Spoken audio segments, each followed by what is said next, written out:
বেকারত্বের যন্ত্রণা বোঝোস? হাতের থালা নিয়ে কোনো সময় কান্না করছিস? যে কান্না করছে তাই একবার জিজ্ঞেস করিস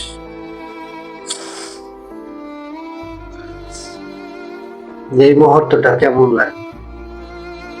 একটা ছেলে আছে, তার দুনিয়া হলো তার বাপ। সেই বাপ মা যখন তাকে জিজ্ঞেস করে সারাটা দিন কি করি,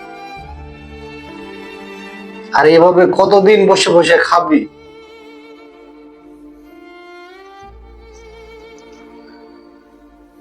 এই কথা শুনে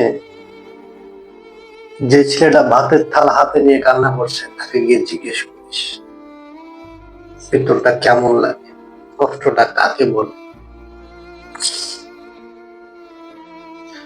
এই কষ্ট, প্রেম, ভালোবাসা হাজারো কষ্টের চেয়ে দ্বিগুণ। কিছুই না। যে মা তোমাকে 10 মাস 10 দিন গর্ভে ধারণ করলো, পাইলে পিছে বড় করলো, সে মা যখন তোমাকে বলবে 5 টাকা কামাই করলি, কি করলি আমাদের লেগে, কি দিয়েছিস আমাদেরকে, তখন তুমি বুঝবে ভিতরটা কিরকম করে।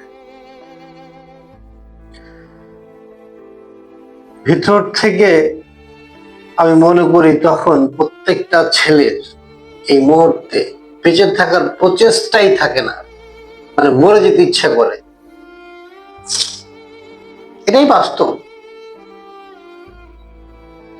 এটাই বাস্তব। এই কষ্ট আমার কাছে মনে হয়